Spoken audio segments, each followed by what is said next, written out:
Olá pessoal, estamos aqui para mais uma live, a nossa quarta live, né? Agora o terceiro episódio sendo gravado, já aqui na penúltima eu não gravei, mas dessa vez já está gravando, já descobri o que aconteceu, já vai ficar disponível para vocês verem em 14 dias, que é o tempo máximo, né? Para quem não é Prime, a gente ainda não é.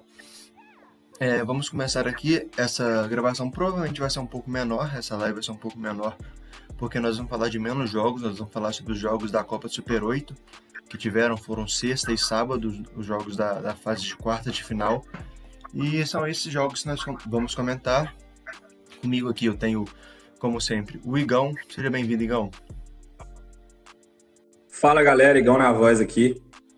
Começar mais uma gravaçãozinha aí, falando sobre a Copa Super 8. Galera, lembrando sempre a vocês aí de se inscrever lá nas nossas redes sociais, pelo Twitter, @podcast_3, no Instagram, podcast de 3, tudo junto, no YouTube, só pesquisar podcast de 3, o nosso íconezinho laranja, tudo tranquilo. E aqui na Twitch, twitch.tv/podcast de 3, tudo junto também. Vamos para cima mais um episódio, né, galera? Tem muito jogo bom para comentar. E além do Igão, também temos aqui nosso famosinho do Twitter, o Guilherme. Guilherme, seja bem-vindo, pode se apresentar aí. Vocês vão me apresentar assim toda vez como famosinho do Twitter mesmo? Como é que é? Tem que lembrar sempre, né? Né? Não, tá bom. Enfim, obrigado pela menção honrosa. Vou levar isso como elogio, tá? Mas, enfim, prazer estar aqui de novo com vocês pra gente falar de vez agora do Super 8, falar única e exclusivamente da competição. No podcast passado a gente chegou a dar uma pincelada, a gente chegou até a falar que o próximo podcast seria sobre isso. Estamos aqui dessa vez num horário diferente, num domingo à tarde, com um pouquinho de atraso, mas estamos aqui, então vamos para cima. Temos aqui nos nossos comentários da live já o nosso amigo Pomba Frita, também conhecido como Dentinho, ou Gabriel, para quem não é íntimo. E aí, Gabriel, beleza? Suave? Aproveita o programa aí, qualquer coisa, só mandar no chat, a gente responde na hora, porque você é especial para mim e para os meus amigos aqui do peito do podcast de 3. O primeiro jogo que a gente vai falar hoje foi o primeiro jogo que aconteceu, foi entre o líder e o oitavo colocado. Para quem não sabe, a Copa Super 8 funciona assim. Os 8 primeiros colocados se classificam para ela. Os confrontos são contra o primeiro, contra o oitavo, o segundo contra o sétimo e assim por diante. O primeiro colocado, por enquanto, é o Minas, que enfrentou o Mogi e deu a lógica, né? A equipe mineira venceu bem, dominou o Mogi o tempo todo, venceu por 96-71. O Mogi conseguiu classificar no finalzinho, ainda tinha chance ali do Corinthians passar, mas ele não conseguiu vencer as duas partidas necessárias. Então esse foi o jogo e foi um amasso do Minas, né, galera? Exatamente, né? Esse jogo contra o Mogi, igual você falou, tava todo esse problema da classificação do Mogi, até os últimos instantes corria risco do Corinthians tomar essa vaga, mas o Minas mostrou o favoritismo que vem fazendo nos últimos 14 jogos.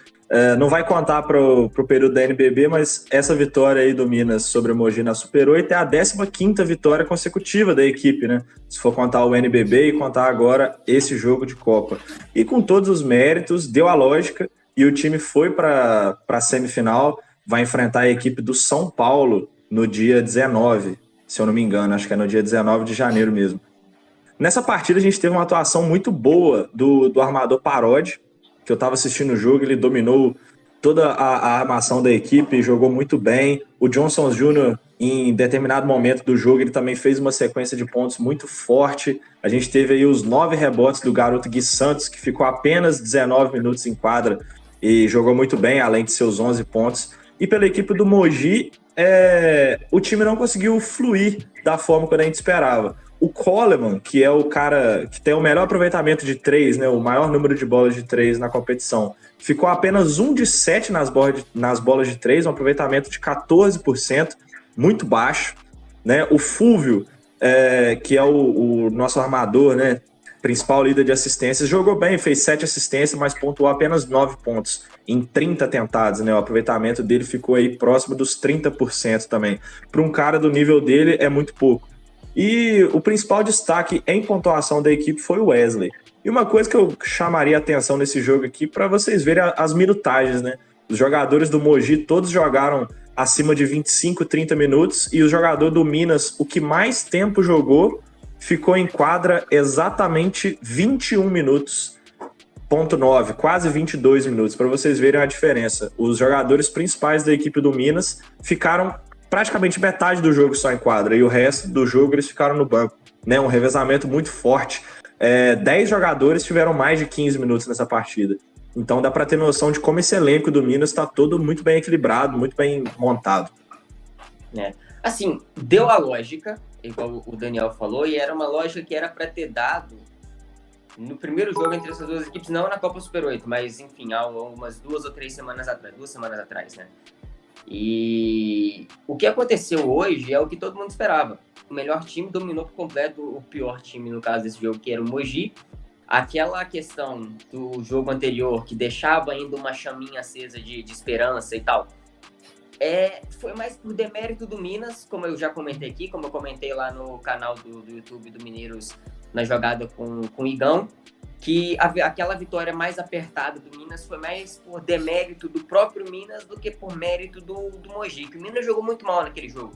Hoje não, no caso, né? Nesse caso, não. Dominou totalmente as ações do jogo. O Mogi liderou a partida por apenas 2 vezes. O Minas chegou até 32 pontos de vantagem, 32, 33, não lembro ao certo agora, mas mesmo assim já mostra uma dominância completa do que já deveria ter acontecido antes. Naquela partida em que o Minas teve assim, um aproveitamento de quadra ruim, hoje tô com mania de falar hoje, porque a gente tá gravando hoje, mas vocês estão entendendo, né? No jogo em si, o aproveitamento não foi ruim, voltou a ser o padrão que o Minas tem normalmente. Isso fez toda a diferença possível, tanto que os principais jogadores ficaram praticamente 20 minutos fora de quadra, o que dentro de um jogo de basquete, principalmente de um jogo de mata, né? Porque se você perder tá fora, é uma coisa assim surreal. Você tem que estar 100% no controle de jogo para isso acontecer, e aconteceu. E é muito bom porque o Minas chega descansado pro próximo jogo. Vai pegar o São Paulo, como o Igão falou. Então, você entrar descansado como time contra o São Paulo já é assim, um ganho excepcional. E a partida do Minas, irretocável, não tem muito o que falar. O banco, quando entrou para contribuir, principalmente no fim do jogo, para dar esse descanso para os jogadores titulares, contribuiu bem. Então, não tem nada o que falar. É perfeito. Sem palavras. Como vocês bem disseram, o banco do Minas participou muito bem. O único atleta que não pontuou na equipe deles foi o Dias, ele jogou 3 minutos, não fez nenhum ponto. Tirando eles, todos os outros jogadores fizeram algum ponto, participaram de alguma cesta, né? Para vocês verem como é bem rodado o elenco do Minas. Foi uma crítica que a gente fez para eles no nosso segundo episódio, falando sobre a primeira rodada, quando eles tomaram aquele amasso do Flamengo. Que eles dependeram muito de alguns poucos jogadores que não entregaram seu papel bom, e os reservas que entraram em quadra também não foram bem, e a equipe acabou perdendo. Mas como o Igão disse, já são 15 vitórias seguidas, contando NBB e Super 8, e a equipe pareceu, pelo que me parece, conseguir encaixar isso e chega bem forte para brigar pelo primeiro título deles na competição, né? Só para falar aqui, o João Vitor também está aqui no chat, mandou um oi, ao contrário, um iô. Oi, João, beleza? E o Baranowski, não sei, seguiu a gente, valeu aí, tamo junto. E como vocês disseram, o Minas vai enfrentar o São Paulo na próxima partida. O São Paulo, que também jogou na sexta-feira e venceu o Paulistano por 78-65, né? O que vocês têm a dizer sobre essa partida aí? São Paulo vai mais cansado. Isso é a única coisa que eu posso dizer, né? Os principais jogadores de São Paulo jogaram mais tempo do que o Minas, até porque o jogo ele não foi tão desequilibrado quanto foi a partida do Minas. Se a gente pegar o gráfico da partida pra gente olhar no que diz assim, diferença de pontuação, pontuações por quarto, quer dizer, a gente vai ver que foi um jogo bem mais pegado, foi tirando o primeiro quarto, que o São Paulo construiu uma boa vantagem, todos os outros quartos as diferenças de pontuação foram muito pequenas, e isso se reflete no placar do jogo em si. Por exemplo, o jogador do Minas que mais jogou na última partida teve 21 minutos. Nesse jogo do São Paulo, a pessoa que mais jogou foi o Lucas Mariano, teve 31, aliás, foi o Jorginho, com 34,7 minutos. É uma diferença muito grande, de 21 para 34, né? Vamos combinar assim, ainda mais pro Jorginho, que não é mais um molequinho, não é uma criança, não tem 21 anos de idade o Jorginho mais. Mas, assim, o São Paulo é ainda aquele time que a gente falava que ia brigar por título nessa temporada. Deu uma caída, quando a gente fala sobre o ataque do São Paulo, que produzia normalmente aí 100 pontos por jogo, está produzindo menos. Talvez isso seja mais por mérito das defesas adversárias que se adaptaram ao estilo de jogo do que propriamente demérito do São Paulo. Mas a verdade é que deu uma caída, decaiu, não está apontando tanto, e isso pode ser um ponto muito favorável para o Minas, que o ataque do Minas também é bom. Fez 96 pontos contra o Mogi, normalmente tem esbarrado nessa média de 85, 95 pontos, e se a gente partir pelo pressuposto de que o São Paulo, nas últimas rodadas, tem feito menos de 80, teoricamente é um matchup favorável para o Minas. Se vai dar certo, a gente nunca sabe, a gente vai saber na hora do jogo. Mas, de início, a gente vê um São Paulo que, desde o início da temporada até aqui, tá vindo em queda, enquanto o Minas, desde a segunda rodada, desde o segundo jogo, tá em ascendente total.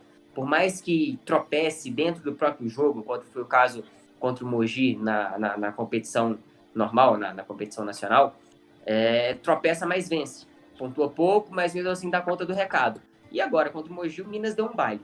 São Paulo é um time que todo mundo sabe da capacidade que tem. Talvez estejam até se poupando muito, entre aspas. Não acredito que isso esteja acontecendo, mas é uma possibilidade para a gente discutir aqui. Independente disso, vai ser um jogão. E o São Paulo é perigoso. É perigoso, a gente já viu o que pode fazer. E se der bobeira contra esse time do São Paulo, meu amigo, aí é complicado. Só pra gente voltar um pouquinho aqui, Daniel, o Baranovski é um amigo meu de infância, ele até mandou mensagem no meu Twitter aqui, ele falou, vou curtir vocês lá, a página lá, eu não gravo tanto de basquete não, mas desejo sucesso, então um salve pra ele aqui, eu conheço ele faz muitos anos. E esse jogo do São Paulo contra o Paulistano, cara, eu e o Daniel, inclusive, a gente até assistiu ali junto, o Daniel tava aqui na minha casa, e a gente pôde perceber como a equipe do São Paulo não sofreu nenhum problema contra essa equipe do Paulistano. O jogo foi um jogo controlado a maior parte do tempo. O destaque que eu faço é para a eficiência do Jorginho. Ele teve 90% de aproveitamento nos arremessos que ele tentou. Então isso é absurdo, né? Completamente absurdo. Ele errou um arremesso de 3, acertou outros 2 e acertou...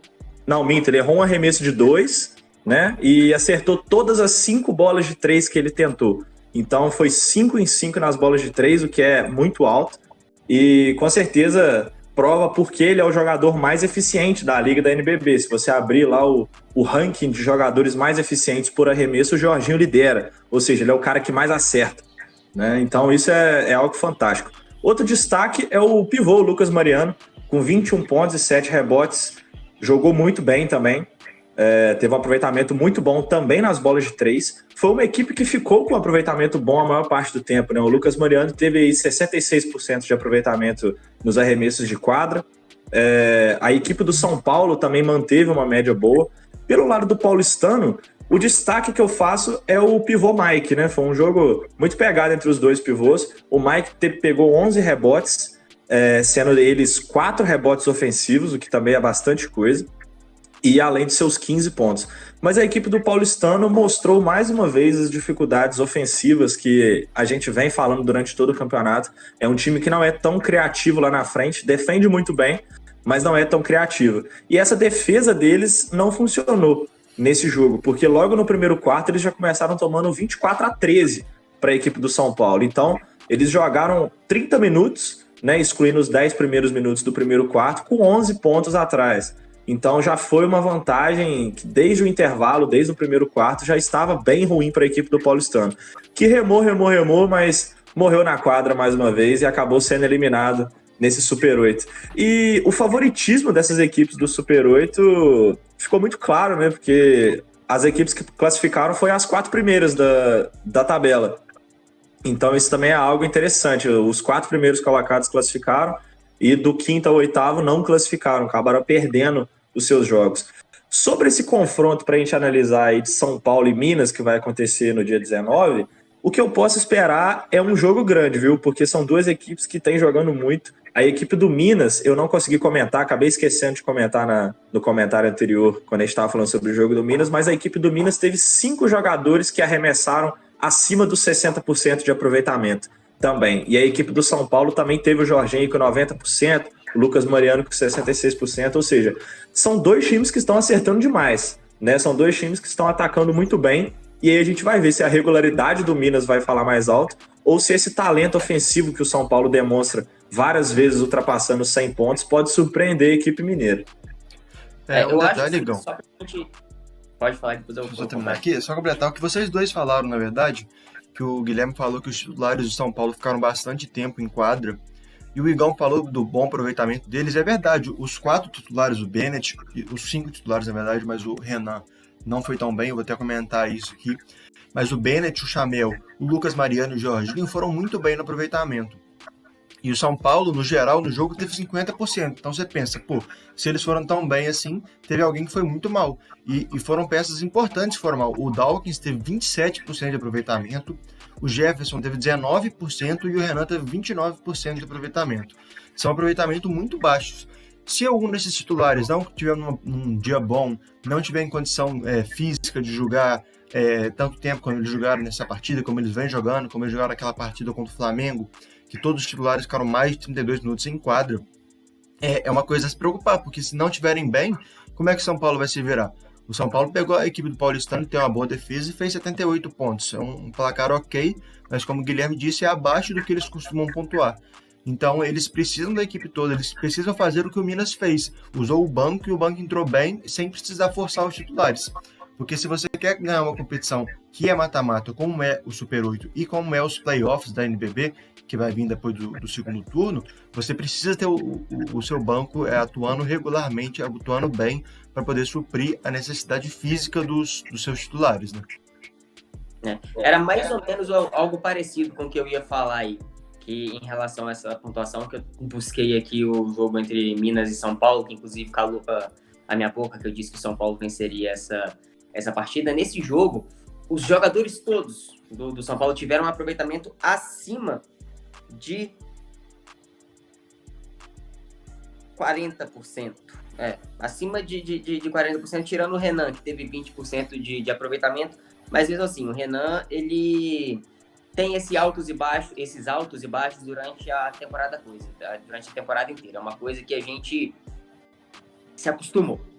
Mas, tirando ele, todos os outros jogadores jogaram muito bem e mesmo assim o Minas venceu o jogo. E para essa partida em específico, analisando esse jogo entre São Paulo e Minas, é provável que os jogadores do São Paulo entrem mais vacinados em quadra, porque já perderam para o Minas uma vez e perderam tendo uma vantagem larga de mais de 20 pontos, né? Em que o Minas foi buscar, principalmente no último quarto, numa sonolência descomunal do São Paulo que a gente não tinha visto ainda. Para essa próxima partida, acredito que isso não vai acontecer. Mas analisando pelo seu ponto de que jogadores nessa partida contra o Paulistano tiveram aproveitamentos abaixo do padrão, se isso acontecer, não precisa nem ser todos, mas se um ou dois jogadores importantes não forem bem, não precisa nem ter um aproveitamento péssimo, não forem bem, tiverem escolhas ruins em momentos decisivos, etc., o Minas não vai perdoar. O Minas já se mostrou ser uma equipe que consegue controlar bem as partidas, mas se mantém vivo mesmo atrás do placar. Acho que o São Paulo vai tentar fazer o que fez durante a temporada inteira, que é matar os seus jogos no terceiro quarto. Talvez tenha tentado fazer isso contra o Minas, mas não deu muito certo, porque o último quarto foi apático. Mas dessa vez eles vão entrar com certeza bem mais ligados. Quem que vocês acham que vai vencer essa partida aí? São Paulo ou Minas? Não vou opinar. Eu acho que vai dar Minas, eu vou cravar. Eu acho que para mim o Minas é um sério candidato a levar essa Copa Super 8 aí, com sobras até. E essa partida contra o Paulistano, só para completar, o quão o Jorginho é o completo, né? Ele, além dos seus 19 pontos, foram 5 rebotes e 7 assistências. Ele também foi o líder de assistência da equipe. É um cara fantástico, né?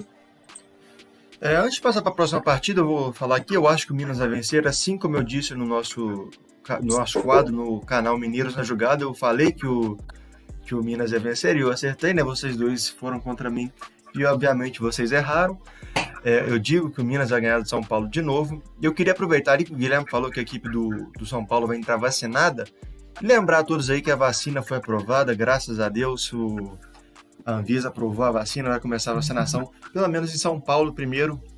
Esperamos que no resto do Brasil todo comece logo também, para poder acabar com esse governo imbecil e que continue... vou falar mesmo, não sei se vocês concordam comigo. Espero que todo mundo que esteja na live concorde comigo também. E tomara que essa praga acabe logo. Mais algum comentário sobre essa partida ou posso passar para a próxima? Rapidinho. Só... fala aí, Gui. E no quadro que a gente gravou lá no Mineiros da Jogada, eu falei que o Minas seria campeão do Super 8. Então, assim, já falei antes de entrar aqui. E no nosso primeiro episódio eu falei que o Minas ganharia o Super 8. Isso é o quê? Novembro do ano passado? Então, ó, eu tô à frente do meu tempo. Eu confesso que esses seus palpites aí eu ia precisar conferir nas nossas gravações para ver se você não tá aproveitando do momento aqui para engabelar a gente, entendeu? Mas, ô Daniel, eu gostaria de só falar que eu assino embaixo tudo que você falou sobre o assunto extra-basquete. Estamos todos de acordo nessa, a gente espera que tudo fique certo logo, né, cara? Saudade de jogar um basquete nessa UFV. Acho que é importante sempre deixar claro aqui, né, porque não dá para aceitar o que está acontecendo, né? Não importa se é basquete, futebol, se qualquer coisa que seja, a gente tem que deixar isso bem claro. E vamos voltar para o basquete, vamos falar da próxima partida agora. Foi a vitória do Bauru contra o Fortaleza. Uma partida bem ruim. Eu falei no último episódio que eu estava torcendo para o Fortaleza ganhar a Copa Super 8. Infelizmente não deu, mas foi uma partida muito ruim das duas partidas. O único ponto positivo, na minha opinião, foi o retorno do Alexei Borges, que teve a cirurgia no joelho há pouco tempo atrás, a gente estava em dúvida. Inclusive, se ele conseguiria voltar para poder jogar o Super 8, conseguiu, jogou a primeira partida, jogou pouco tempo, mas só de estar em quadra já é um alívio para todos os torcedores do Bauru e todos os fãs do basquete, né? O líder da Matilha voltou. Exatamente. Eu tava assistindo esse jogo, cara, e realmente uma coisa que eu percebi foi o quanto o time do Fortaleza depende dos norte-americanos, né? Do Holloway e do Rachão. Você pode ver só pela minutagem. Os dois ficaram 39 minutos e meio em quadra. E o jogo tem 40 minutos. E eles só saíram nos últimos 30 segundos de partida porque o técnico retirou, porque o jogo já estava ganho. Então, retirou eles ali para receber um aplauso, alguma coisa assim. Mas foi o jogo inteiro que eles ficaram dentro de quadra. E só para você ter uma comparação, a equipe do Minas, né, o jogador que mais jogou 22 minutos. Então, essa diferença de rotação que a gente não tem. Essa equipe do Fortaleza depende muito deles. E o Holloway e o Rachão fizeram 16 pontos. O Holloway ainda pegou 9 rebotes. O Rachão se destacou também com 5 assistências. Acertou 3 bolas de 3. Ele até foi decisivo no final do jogo. O Fortaleza estava bem mais atrás, tá? O Fortaleza começou o último quarto perdendo de muitos pontos. Se eu não me engano, era 23 pontos. E o Fortaleza começou com uma corrida de 9-0 e deu um gás, assim, muito por conta da armação do Rachão. Foi uma partida muito importante, mas mesmo assim não foi o suficiente para vencer essa equipe do Bauru. Foram 69-61, né? Ainda 8 pontos. Pelo Bauru, cara, o que me surpreendeu de verdade foi quando eu olhei para aquela quadra e eu vi o Alexei Borges entrando uniformizado para jogar. Eu olhei e falei, não é possível. Porque eu não tinha visto nenhuma notícia, eu tinha até falado lá no pré-jogo no Twitter que ele não iria jogar, porque passou uma artroscopia no joelho recentemente, e ele entrou para jogar 11 dias depois da cirurgia. A gente até brincou no último episódio que o Guilherme falou assim, a não ser que ele seja o Arrascaeta, que voltou a jogar 13 dias depois da lesão. Ele fez melhor, ele voltou em 11. Ele voltou em 11 dias após uma cirurgia no joelho, então isso é realmente incrível, né? Inclusive, a Alexei Borges respondeu a gente no direct do Instagram. A gente ficou muito feliz, então um abraço para ele aí também. Nesse jogo, ele ficou 26 minutos em quadra, marcou 10 pontos. Foi uma atuação simbólica, ele não está na sua melhor forma ainda, mas só dele estar em quadra, o Lobo Papai já faz muita diferença para essa equipe do Bauru. Que o destaque da equipe do Bauru, para mim, ficou com o Tairone. A equipe do Bauru, o destaque foi o Tairone, com toda certeza. Foram 15 rebotes que ele pegou, além dos seus 17 pontos. Foi muito bem nos aproveitamentos, acertou 2 bolas de 3 das 4 que tentou, 50%, jogou muito bem também nas bolas de 2. Ficou 37 minutos em quadra, quase o jogo inteiro. Então, para mim, o Tairone, que começou o jogo muito forte e pegou rebotes ali durante toda a partida, foi muito importante para essa vitória do Bauru. Cara, 15 rebotes é muita coisa. É muita coisa, velho. Assim, a partida dele foi monstruosa. E ele não contribuiu assim, só com os rebotes. A presença dele, tanto defensivamente como ofensivamente, ela impõe respeito aos seus adversários. Então, assim, só dele estar em quadra, e eu já vou chegar no Alexei Borges, Só dele estar em quadra já é um ganho a mais pro seu time. Então, você pensa, putz, cara, 15 rebotes. Se a gente pegar a quantidade total de rebotes que o Bauru pegou, eu não tô achando aqui agora, mas eu garanto pra você que é beirando aí 30, 40% dos rebotes totais, cara. É muita coisa. É muita coisa. O Bauru teve 45 rebotes e ele fez 15, um terço. Olha só. Então, assim, é muita coisa. É muita coisa mesmo. Em relação ao Alexei Borges, surpreendeu todo mundo, porque, assim, ele não joga nem no Flamengo no basquete. Então, assim, ele tem... Tá, o menino, ele é mutante. Ele é mutante pra voltar 11 dias depois de fazer uma artroscopia no joelho. Jogou pouco tempo, mas o pouco tempo que ele jogou, ele já mostrou que tá em forma. Foram 13 pontos, jogou relativamente bem enquanto esteve em quadra. E só dele estar em quadra, a gente já vê a diferença de influência que ele tem nos seus companheiros e de influência que ele tem nos adversários. Porque eles respeitam mais a equipe do Bauru quando o Alexei Borges está em quadro. Isso é uma coisa interessante, é legal de se ver. É legal da gente ver como que tem jogadores que eles não conseguem influenciar só no seu time, mas que impõem respeito aos times adversários também. Que falam, putz, esse cara tá em quadro, a gente precisa dar um jeito de marcar ele enquanto ele tiver. Aí ele tá no banco, ele vai entrar a qualquer momento. Então, assim, a equipe adversária já joga pensando nisso. Isso, querendo ou não, atrapalha. Quem tá jogando, vocês, por exemplo, que jogam comigo, sabe que quando você tá jogando e quando você não tá 100% focado no jogo, você sente medo de um jogador adversário, isso atrapalha diretamente no seu jogo e no jogo da sua equipe inteira. Então, a volta do Alexei Borges é um ganho a mais para esse time do Bauru, é um fogo nessa briga, que eu já colocava o Bauru fora da disputa sem ele, né? Eu até comentei com o Igão no quadro lá no Mineiros da Jogada, que se eu tivesse que apostar, eu apostaria no Fortaleza, justamente pela falta que o Alexei Borges faz. Agora já embola bem a briga. Esses 4 que classificaram têm muito potencial. Então, todos os jogos, tanto da semifinal quanto da final, prometem ser muito equilibrados. Eu tinha colocado o Bauru no início, no nosso primeiro episódio, como campeão da Super 8, né? Como o Igão disse, eu não posso mudar minha opinião, então não vou manter. Mas eu não acho que eles ganham mais, eu acho que eles não passam do Flamengo, quem eles vão enfrentar agora na semifinal. Justamente pelo fato do Alexei Borges não estar 100%. O time do Flamengo também, ele é o melhor time do Brasil, ele é melhor até que o Minas, apesar do Minas estar na liderança e tal, foi a única que conseguiu bater o Minas. É um investimento muito maior também, é uma coisa, não dá nem para comparar. O Flamengo nos últimos anos todos, ele é dominante no basquete brasileiro. Então eu acho que o Bauru não vai passar. Talvez ele passe, talvez eu acerte, mas eu acho que não vai, justamente pelo fato do Alexei Borges não estar bem. Mas se ele conseguir voltar a tempo de pegar ritmo no segundo turno inteiro, poder jogar bem nos playoffs, aí eu já acho que o Bauru volta para a briga, talvez para incomodar o Flamengo e o Minas na disputa do título esse ano, né? Ele é muito importante para o funcionamento da equipe. É muito difícil a equipe do Bauru se situar sem ele. A gente percebeu que os dias que ele ficou fora, desde o início, do final do ano lá, esses jogos, o Bauru, quando não perdeu, teve dificuldade em vários, né? Perdeu várias partidas seguidas, caiu na colocação.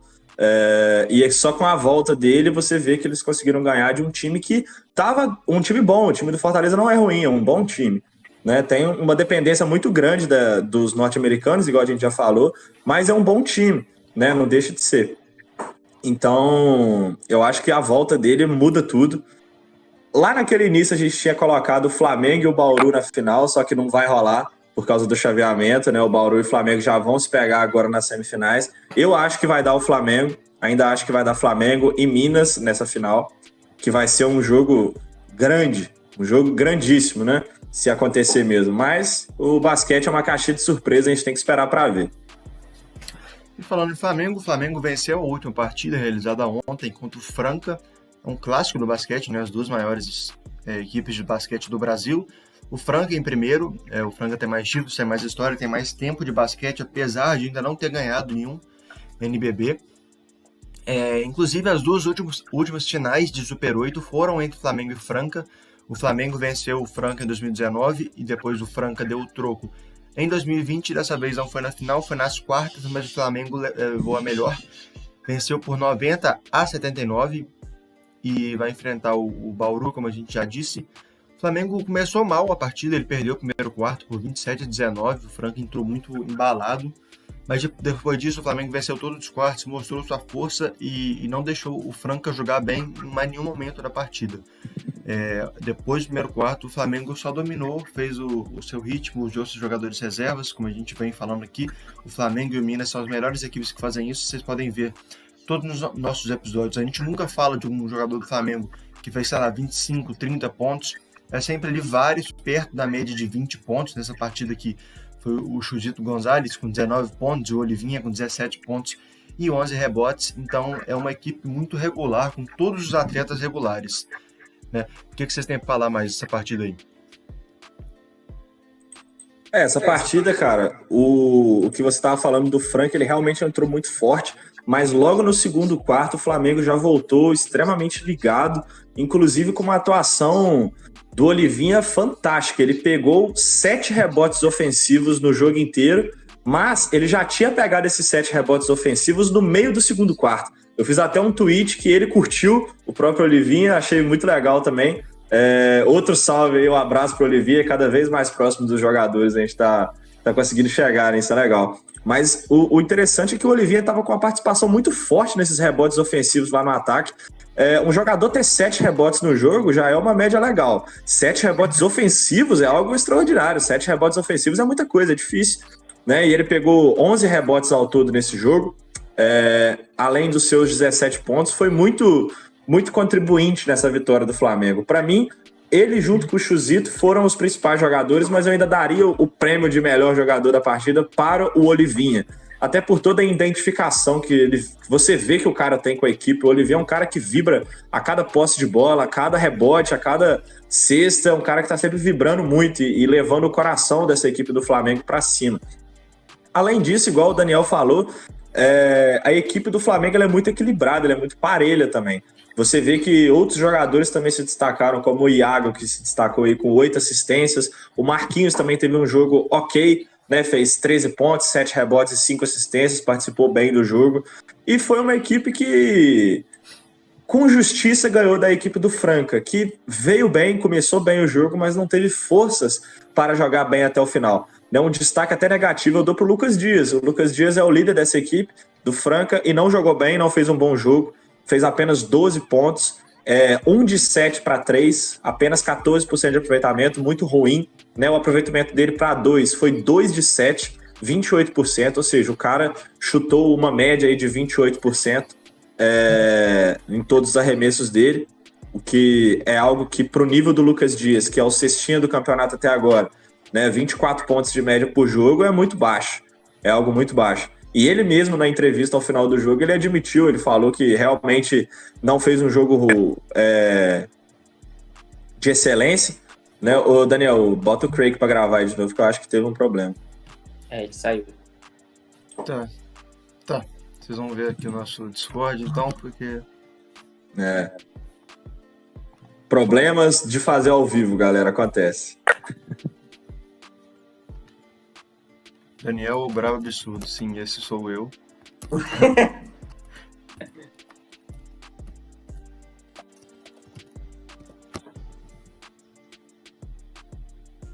No dia que a gente tiver uma super estrutura de gravação e alguém para cuidar só disso, isso não vai ser problema mais, galera. Estúdio, aqueles câmeras, aqueles carinhos, tudo quebrando pra lá.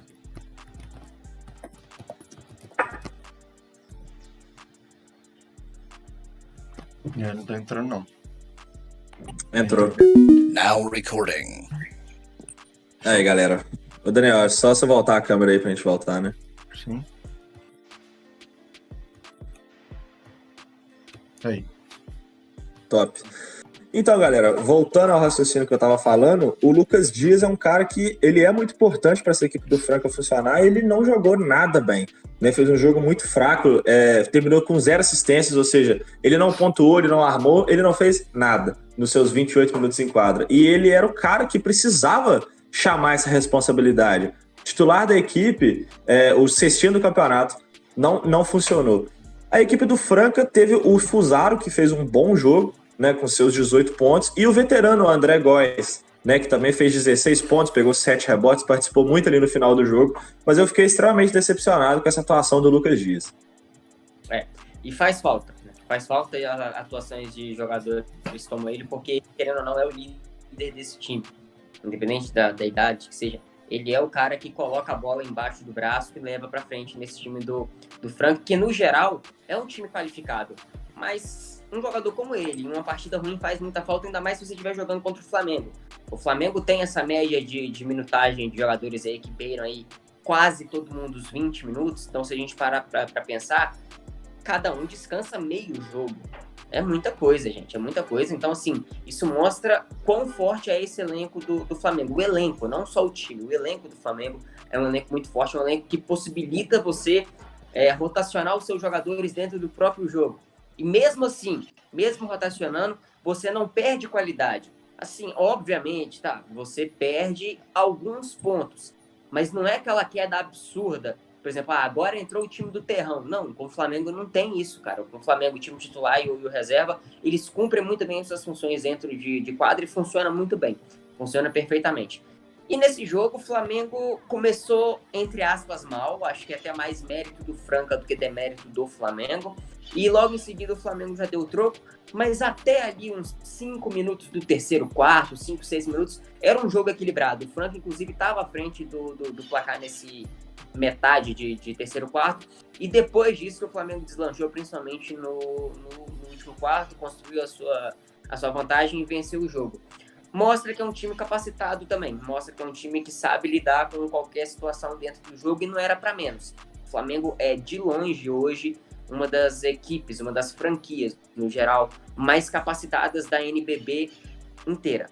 Estrutura, financeiramente, jogadores, tudo. O Flamengo é uma aula para essas equipes que estão começando ou que têm desejo de começar a criar um time de NBB, e mostrou isso. Agora, contra o... Esqueci contra quem que o Flamengo vai jogar, gente. Contra o Bauru. Contra o Bauru, o Flamengo ele continua sendo favorito, na minha opinião, né? Acho que o Bauru, com a volta do Alexei Borges, ganha muita coisa. Isso é verdade. Mas mesmo assim, o Flamengo ainda é o Flamengo e ele vai ser favorito, ou pelo menos vai ser um dos favoritos em qualquer competição de basquete nacional, até mesmo fora do Brasil, cá entre nós, né? Então, venceu quem soube jogar melhor a partida inteira. Não adianta você jogar bem um quarto se você perde os outros 3. Obrigatoriamente, matematicamente, você vai perder, a não ser que você tenha construído uma vantagem de 20 pontos em um quarto. Enfim. Nem assim, às vezes, é garantia, né? Mas é isso, o Flamengo ele é o favorito, ele é a equipe mais forte, ele é mais forte que o Bauru. E essa vitória era esperada contra o... Esqueci, cara. Contra quem que foi? Franca. Contra o Franca, era esperado. O Franca começou o campeonato muito bem. Era uma das equipes que mantiveram muito tempo invictas no início. Mas caiu muito de produção, tá? Terminou o negócio, a classificação em 7º do primeiro turno. Então, foi uma das equipes que a gente colocou como as 4 favoritas e não está cumprindo o que era esperado, né? Essa vitória, então, já era esperada e realmente aconteceu. E é isso, são as partidas que aconteceram na Copa Super 8. A gente volta no próximo para falar sobre as semifinais. E, se não me engano, a final já também, né? Já vai ter acontecido quando a gente for gravar o nosso próximo episódio. E eu queria saber de vocês aqui agora, vamos manter as que a gente falou no primeiro episódio. Eu falei que seria o Bauru, não acho que vai ser, mas falei que seria, então vai ser. Mas agora, quem vocês acham que ganha? Flamengo ou Minas? Que eu sei que é Flamengo e Minas que vocês vão colocar na final. Então, lá no primeiro episódio eu falei o Flamengo, né? E eu tinha falado a final Flamengo e Bauru, já errei, já não vai acontecer.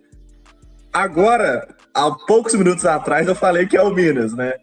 Que eu acho pela sequência, mas então, já que é para apostar, eu vou manter o palpite lá de novembro do nosso primeiro episódio. Vamos colocar que o Flamengo vai ganhar a Copa Super 8, então, jogando contra o que eu tô achando, mas para manter a palavra. Eu vou manter a minha palavra da última gravação lá do YouTube e eu fico com Minas. Acho que vai ser um jogo muito pegado, vai ser um jogo difícil demais. Vale lembrar que o Flamengo venceu o Minas já, né, na primeira partida desse NBB do Minas. Foi uma vitória que, assim, né, convincente, mas depois disso o Minas veio numa crescente absurda.